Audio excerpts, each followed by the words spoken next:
Israël, la voix d'Israël émettant de Jérusalem. Au micro, Emmanuel Ada. J'ai le plaisir aujourd'hui de recevoir dans notre émission Marilyn Smadja. Marilyn Smadja qui fait partie du mouvement Nashim Osot Shalom, les femmes œuvrent pour la paix ou Women Wage for Peace, je vous l'ai dit dans toutes les langues. Mouvement qui a pris une initiative très importante cet été et je voulais justement faire le bilan avec elles de leurs actions de tout l'été qui s'appelait Tzometan. Marilyn Smadja, bonjour.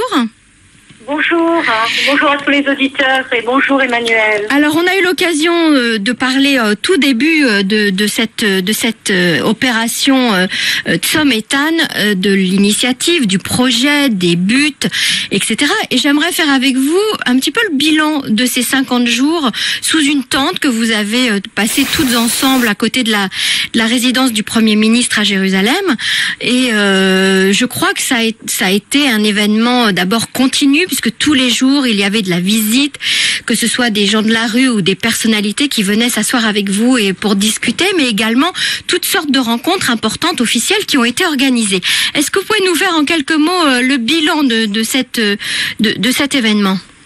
Alors tout à fait. D'abord, il faut quand même rappeler que Tzometan, donc le jeune collectif Tzometan, rappelle en fait les 50 jours de la guerre bordure protectrice, et notre mouvement Women Wage Peace est né en fin de cette action militaire bordure protectrice l'année dernière, et on l'avait confondé avec Irit Tamir et d'autres femmes, et voilà, donc déjà le mouvement a un an. Maintenant, pour marquer surtout les 50 jours de guerre et surtout pour arrêter la prochaine guerre, donc nous avons décidé pendant 50 jours de faire un jeûne collectif qui a duré depuis le 8 juillet, jusqu'au 26 août. Et voilà, et le bilan est extrêmement positif. On va le faire très très rapidement. D'abord des milliers de visites sous la tente qui étaient près de la résidence de notre Premier ministre Benjamin Netanyahou. On a reçu des dizaines et des dizaines de ministres et de membres du Parlement, donc y compris des ministres par exemple de droite, même qualifiés d'extrême droite, comme Bennett. On a reçu évidemment aussi des membres de la Knesset de centre comme Elie Lalouf. Et en fait, voilà, à peu près tous les partis sont venus nous voir, y compris aussi le chef de l'opposition, Herzog, y compris évidemment Livni, etc., etc. Voilà, je ne sais pas pour citer tout le monde.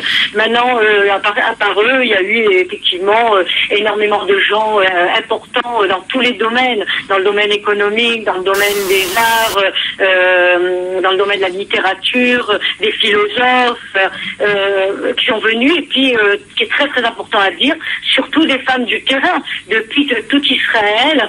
D'abord des femmes qui vivent dans les implantations actuellement, et certaines ont adhéré au mouvement, des femmes arabes de tout le pays, y compris aussi des femmes palestiniennes qui vivent donc sous l'autorité palestinienne.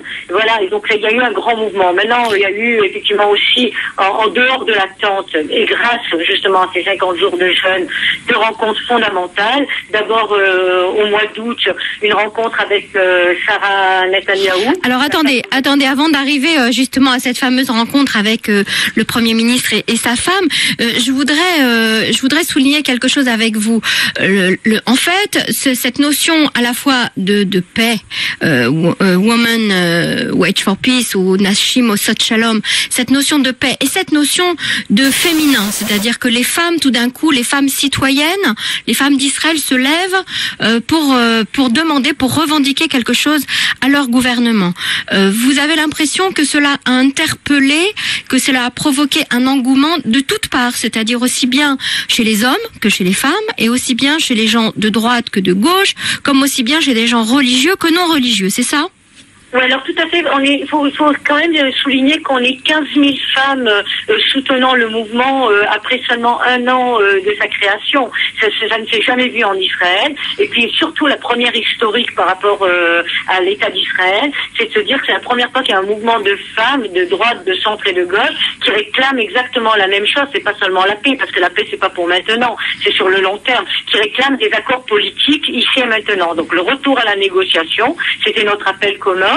Et donc même les femmes de droite ou de centre pensent qu'il faut absolument, la gestion du conflit ne suffit pas, il faut absolument régler le conflit avec les Palestiniens par des accords politiques. Alors donc est-ce qu'on pourrait dire, Marilyn Smadja, qu'il y aurait un dénominateur commun, enfin un point commun dans tout le peuple, qui serait un point de ralliement?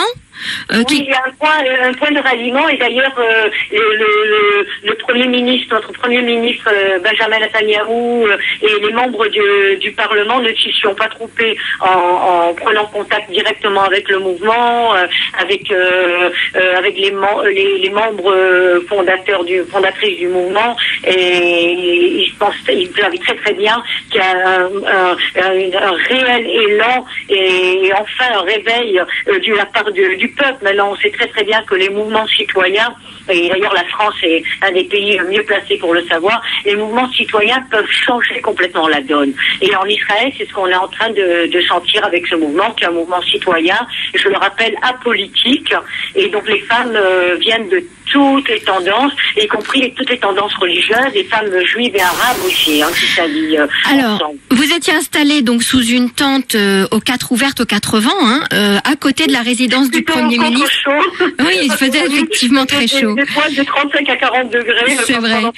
Vous avez été très courageuse de jeûner avec cette chaleur, et vous étiez adossée, on va dire, à la maison du Premier ministre. Or, la visite du Premier ministre et de son épouse, de Sarah Netanyahou, n'a eu lieu, on va dire, que les derniers jours de l'opération. Alors d'abord il y a évidemment il y a eu d'abord Mahmoud Abbas de l'autorité palestinienne qui nous a contactés en félicitant notre mouvement et en disant voilà que il serait prêt à rencontrer Netanyahou, et comme justement le mouvement avait pris une ampleur extraordinaire pendant l'été, il faut comprendre qu'à l'espace de 1 mois il y a eu plus de 1000 inscriptions, le deuxième mois encore 1000 inscriptions, des milliers de visites, rien que pendant les jours de jeûne. Et donc la première rencontre n'était pas en juin. La première rencontre était en août. C'était avec la femme de notre Premier ministre, Sarah Netanyahou. Et donc elle a invité quelques délégués à la résidence où elle a transmis un message très très clair en disant qu'elle invitait Mahmoud Abbas à venir à la table des négociations, mais chez eux, à la maison. Et je trouvais que c'était un bel appel justement d'inviter à la discussion, à la table des négociations, justement à leur table dans le lieu où ils résident. Et puis donc Benjamin Netanyahou a d'abord envoyé sa femme en émissaire, on va dire. Alors on pourrait dire ça. À mon avis, elle le précède aussi souvent. Je veux dire, on sait très très bien que la femme de notre Premier ministre est aussi pour des bonnes choses, a évidemment beaucoup d'influence sur le Premier ministre, qui est tout à fait normal. Enfin, il y a certaines femmes comme ça qui influencent plus. Et d'ailleurs, les femmes sont censées influencer. Elles sont quand même les premières concernées quand il y a une guerre, quand il se passe des choses. Les enfants sont concernés. Je rappelle que notre Premier ministre a eu ses enfants aussi à l'armée, et lui-même a perdu un frère à la guerre. Donc, ils sont. Alors, elle s'est sentie concernée, Sarah Netanyahou. Elle vous a transmis donc un message. Mais comment vous participiez à cette rencontre? Alors écoutez, moi j'étais en deuil de mon propre papa dans les 2 rencontres, et donc j'étais en France d'abord pour l'accompagner dans les derniers jours, et puis après je suis retournée pour le deuil, mais chaque fois on a une délégation qui va, et de femmes justement, on choisit des femmes justement qui font partie de un petit peu des pans différents de la société. Alors, il y avait des femmes religieuses, des femmes arabes, donc pour justement une femme russe. Voilà, justement pour que ce soit représentatif. le mouvement est varié. Maintenant, les messages qu'elle nous a transmis, d'abord, elle a été très touchée de cette rencontre. Et c'est une rencontre qui a duré 1h15, alors que presque 2 heures la première rencontre. 1h15 c'était avec Netanyahou. Presque 2 heures, ce qui était assez incroyable. Et évidemment, elle s'est très attachée. Puis à la fin, elle a dit, par exemple, à la femme arabe Ericha qui était présente, elle a dit voilà, pour moi, j'ai gagné des amis. Donc il y a eu quelque chose aussi de personnel. C'était pas que sur le plan de l'État, c'est pas une rencontre que officielle. Elle a été vraiment très touchée et elle nous a promis évidemment qu'elle allait maintenant s'investir plus dans le mouvement et donc dans les actes. Et évidemment le premier acte a été publié dans toute la presse, c'était d'inviter Mahmoud Abbas chez eux à la maison. C'était très important. Maintenant la deuxième rencontre évidemment encore plus décisive, c'est avec le Premier ministre, et notre Premier ministre nous a transmis un message aussi très très très clair qui a été repris évidemment par toute la presse et qui a été repris, il a repris lui-même après quelques jours après à Londres en disant qu'il était prêt à rencontrer Mahmoud Abbas où qu'il soit, y compris d'aller à la Moukata à Ramallah. Donc en fait il complétait un petit peu l'invitation de Sarah Netanyahou en disant que l'invitation ne devait pas se faire seulement à Jérusalem et chez eux à la maison, mais que lui-même était prêt à se déplacer partout dans le monde et y compris à Ramallah, à la Moukata. Voilà, donc il a transmis aussi un autre message qu'il se sentait obligé, et encore et toujours, par la solution de 2 États. Donc la création d'un État palestinien lui est fondamentale, et donc il a même précisé que les négociations devraient se faire sans condition. Donc c'est quand même 3 messages fondamentaux qu'il a fait passer par Women Watch Peace et qui donnent évidemment un aval très très fort à l'importance de notre mouvement aujourd'hui dans la société israélienne. Donc déjà on peut dire que première mission accomplie. Est-ce que vous avez des projets pour la nouvelle année? J'imagine que oui. Quels sont les projets à court terme? Est-ce qu'on peut un petit peu informer nos auditeurs? Voilà, alors d'abord, on est 15 000 femmes dans tout le pays. Évidemment, on va élargir 2 choses. Un, le nombre de ces femmes. Donc la première chose, c'est de s'inscrire au mouvement. Vous le cherchez sur le site Women Watch Peace ou sur Facebook. Mais c'est très important de s'inscrire surtout sur le site. Et même si on est juste un soutien, c'est très important. Et puis la deuxième chose, c'est qu'on élargit ce qui s'est passé sous la tente de Tzom-Eitan. C'est-à-dire qu'il y a eu énormément de femmes religieuses qui se sont inscrites au mouvement, des femmes arabes. Et donc on va évidemment élargir à tous les pans de la société, à toutes les tendances. Ça, c'est le premier travail. Donc, on va faire un travail porte à porte dans tout le pays. Il faut rappeler aussi qu'il y a 50 points d'attache dans tout le pays. Donc, où que vous soyez, il y a un point d'attache de Women Watch Peace. Et voilà, ça, c'est le travail maintenant. La deuxième chose, on va rencontrer Mahmoud Abbas. Il nous a invités.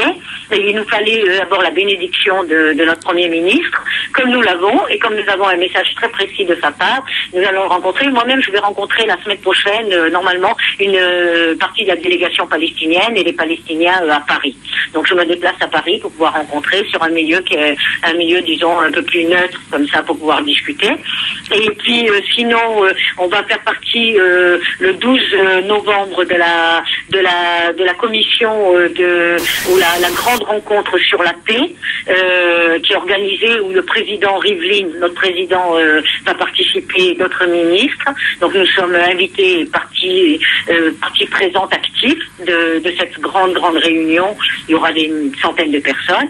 Et puis le 24 et 25 novembre, nous participerons aussi à ce qu'on appelle le Kenes Sderot. Donc on avait fait déjà l'année dernière justement le lancement de notre mouvement à Sderot, dans le sud du pays. Et voilà, donc nous serons présentes, nombreuses, participantes actives, passives. Il y aura évidemment tous les ministres, les gens politiques et évidemment des centaines et des centaines de gens qui se rendent à cette grande réunion, à ce grand colloque. Et voilà, et puis un travail sur le terrain, parce que notre mouvement est un mouvement apolitique sur le terrain. Donc nous avons beaucoup de travail à faire, mais il faut quand même, enfin on est très heureux de cette première année passée et le bilan est pour nous extrêmement positif. Donc on invite nos auditeurs à suivre de près en fait ce mouvement citoyen israélien tout jeune qui n'a qu'un an mais qui est déjà très actif. Il est effectivement très porteur d'espoir puisqu'il réunit, on va va dire, toutes les tendances du peuple israélien. Et il est également très suivi par la presse israélienne, beaucoup moins par la presse étrangère, et c'est fort dommage, qui ne voit jamais toutes les initiatives du côté israélien, en tout cas qui les relève très rarement. Marilyn Smadja, je vous remercie. Je vais juste dire un mot, et je vous remercie aussi personnellement, Emmanuel. Justement, par la presse française, il a été très suivi. Voilà, donc c'est peut-être pas par la presse anglaise ou américaine, etc. Et par la presse française, je tiens à vous féliciter et à féliciter tous vos collègues journalistes en France et la presse franco-israélienne. Justement, le mouvement a été très suivi. Marilyn Smadja, je vous remercie pour ce témoignage. Shala Tova, bonne année à tous.